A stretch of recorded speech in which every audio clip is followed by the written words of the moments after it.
and welcome to TransurfingTV. My name is Renee Garcia, and today, a big one. When I get asked so many questions about, like this one is so huge, people are always tripping about finding transurfing and then what the hell to do in their relationship when their counterpart is not a transurfer. And I know from experience, this can be an awkward situation.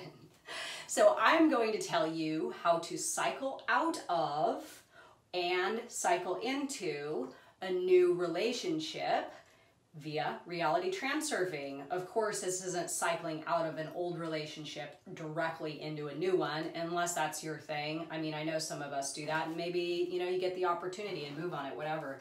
But I'm going to give you my tips for what I have done and how this has helped me to have the most beautiful romantic relationship with the love of my life. I mean, this guy is, I swear, somebody said, Renee, you can win the lottery right now and be a billionaire, or you can have Eric. Which one do you want? I would definitely choose Eric because he has made my life so amazing being in my layer of reality with me. And I hope for everyone who is challenged with romantic stuff right now, the same. And it's not that challenging to get there, but it may take a little bit of shifting around energetically. So before I get started, remember to like this video and comment below. My world is taking care of me to enter my daily giveaway and Teachable 2.0 link down below. You can at least check it out. All the courses are laid out there and you can see what they consist of, and it is a ton of stuff. So check it out, y'all. All right, so first, I want to state that for those of you that have watched my past videos on romance, what I like to say is that our best partner, if we don't have him right now or her, is waiting on an elevated life track that we have not yet accessed, okay? So remember, there's an infinite number of life tracks, different versions of reality, and there are higher things waiting for us on the higher tracks. And we use these concepts to connect with that higher track where there is an abundance of things meant specifically for us, waiting for us on these tracks. So remember, you get there by accepting and acknowledging that that variation of reality does in fact exist in the alternative space.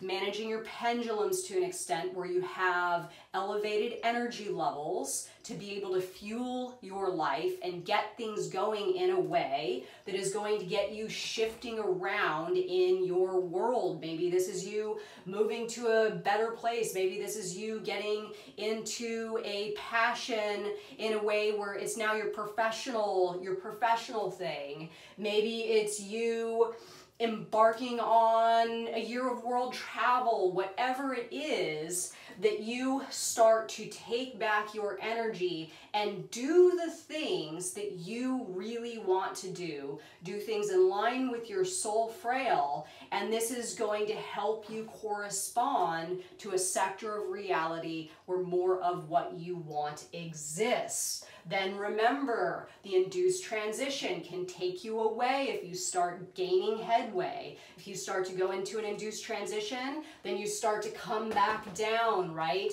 Living on some of these lower tracks. So the whole of transurfing is going to help you maintain that upward trajectory to those higher lifelines, higher life tracks where more of what you want exists, including the best romantic partner for you. Okay, so what happens oftentimes from my own personal experience and then listening to the experiences of others is we are on a life track with someone and things are not going well, okay? Maybe we're not getting along, maybe we have different ideas about life, maybe they don't like what you're into, maybe you don't like what they're into, maybe it's just dysfunctional, who knows, but things aren't looking good. Now, you can use the concepts to try to mend the relationship first. This would be you approaching your romantic partner from a place of frailing. Remember, frailing is when people have issues, one person's bringing their inner intention for what they want to see happen to the issue, and the other person's bringing their intention to the situation, and those two different sets of inner intention collide, and that's when we don't get along with people. That's when there's problems and dysfunction and all that stuff. That's inner intention butting heads. Now, if you can bring what frailing offers us to bring, right? Playing on the other person's inner intention, you can start to shift things in your relationship to an extent where things start to go more smoothly. There's going to be a whole video on frailing coming up soon, so make sure you check that one out. So you can lower your importance levels, you can frail them, right? You can do certain things to try to make this better and possibly, you know, resurrect the situation if it's gone really downhill, and maybe you two can start to climb up. Now, usually what happens is this, at least from what I've seen, if both people aren't willing to try this new approach of frailing and importance and all this stuff, one person essentially becomes an anchor, okay?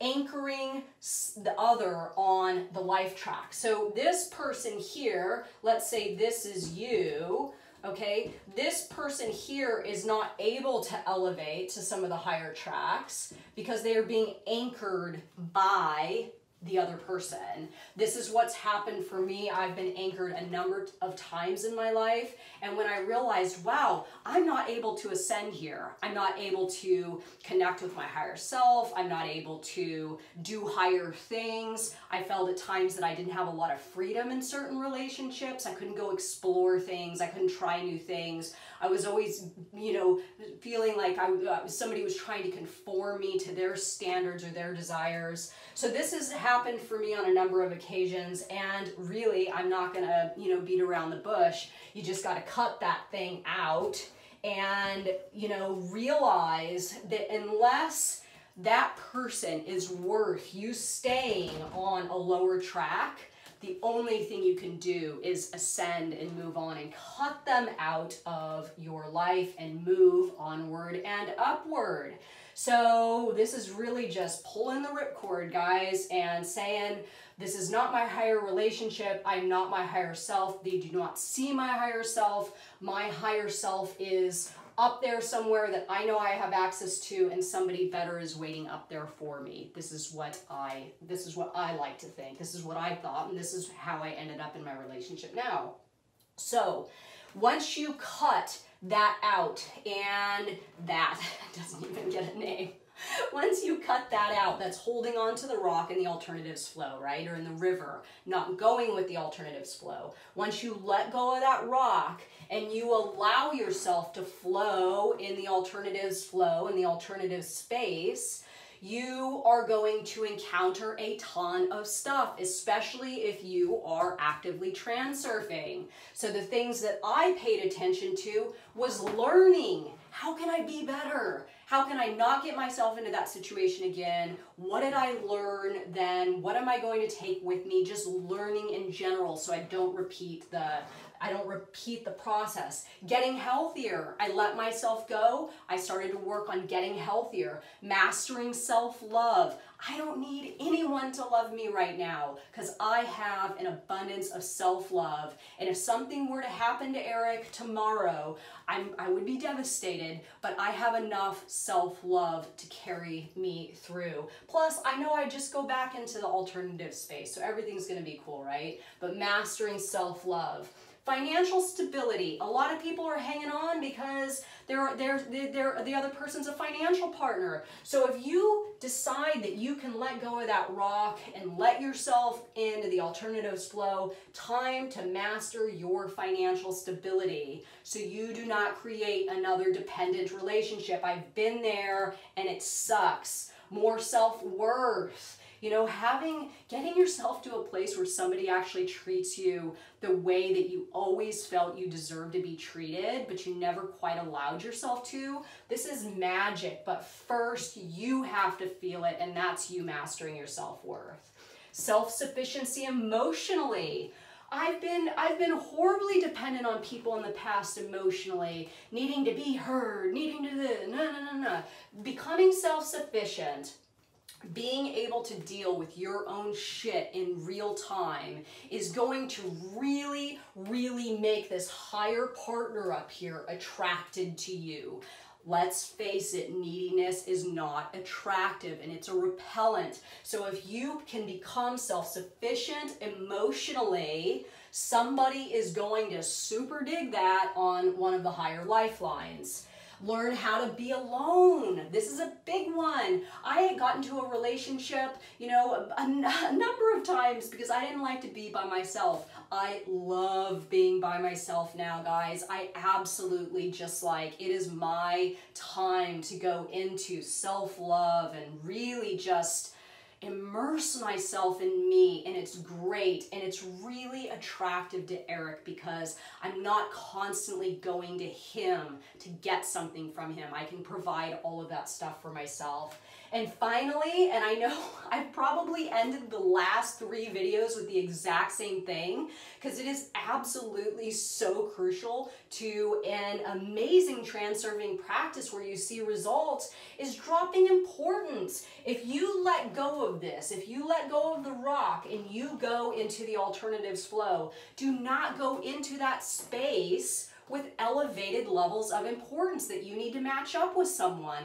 Let it happen. Let yourself flow. Let the right thing come to you at the right time, because remember, you are flowing up to those higher tracks. So if you put importance on finding someone, you might settle for somebody here, right? Just like, okay, whatever, I guess that'll work. Why not give in to being alone for a little while? Drop importance on the game. Let yourself float and confirm that you are on your highest track.